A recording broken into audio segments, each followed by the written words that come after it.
இந்த பிரச்சனை பொண்ணுங்களுக்கு இருக்கா இல்ல பசங்களுக்கு மட்டும் தான் இருக்கான்னு தெரியல.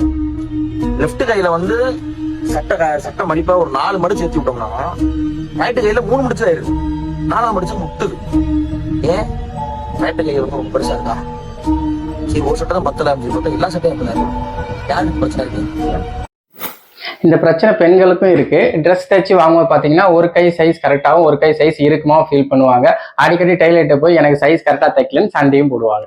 கூடவே இந்த டெஸ்ட்டையும் பண்ணி பாருங்க. லெஃப்ட் ஹேண்ட் வந்து ஃபிளெக்சிபிளா போற அளவுக்கு ரைட் ஹேண்ட் வந்து ஃபிளெக்சிபிளா போகாது.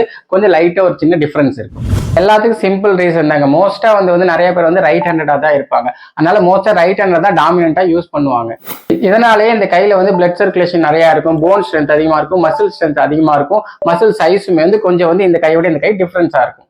இந்த கையை விட இந்த கை சைஸ் வந்து கொஞ்சம் பெருசா இருக்கிறதா சட்டுன்னு பார்த்தாலாம் தெரியுங்க. ரொம்ப நுட்பமான டிஃபரன்ஸ் தான் இருக்கும். அதனாலதான் ஷர்ட் போடும்போது இது 3ஆவது மடிப்புல இருக்குமா தெரியும், இது 4ஆவது மடிப்புல லைட்டா இருக்குமா ஃபீல் பண்ணுவீங்க. அதனாலதான் ஸ்ட்ரென்த்லயும் பாத்தீங்கன்னா இந்த கையில இருக்கிற பலம் வந்து இந்த கையில கொஞ்சம் கம்மியா ஃபீல் பண்ணுவீங்க. ஸோ ரொம்ப கன்ஃபியூஸ் ஆகிக்காதீங்க. எப்பவுமே இந்த கையை விட டாமினன்ட் ஹேண்ட்ல வந்து கண்டிப்பா மசில் சைஸ், ஸ்ட்ரென்த், ரேஞ்ச் எல்லாமே ஒரு டிஃபரன்ஸ் இருக்குங்க. பார்த்தாலே ரொம்ப சைஸ் டிஃபரன்ஸ், வீக்னஸ் இல்ல வலி அந்த மாதிரி இருந்தாதான் நீங்க கவலைப்படணும். ஸோ இது நார்மல் தான் புரிஞ்சிருப்பீங்க. இனி டைலர்கிட்ட வந்து உங்க ட்ரெஸ்ஸை தைக்க கொடுக்கும்போது இந்த 2 சைஸோட டிஃபரன்ஸை வந்து புரிஞ்சுட்டு அதுக்கேற்ற மாதிரி மெஷர்மெண்ட் கொடுத்து தச்சு வாங்கினீங்கனாலே உங்களுக்கு கம்ஃபர்டபுளாகவும் இருக்கும், எந்த பிரச்சனையும் இருக்காது.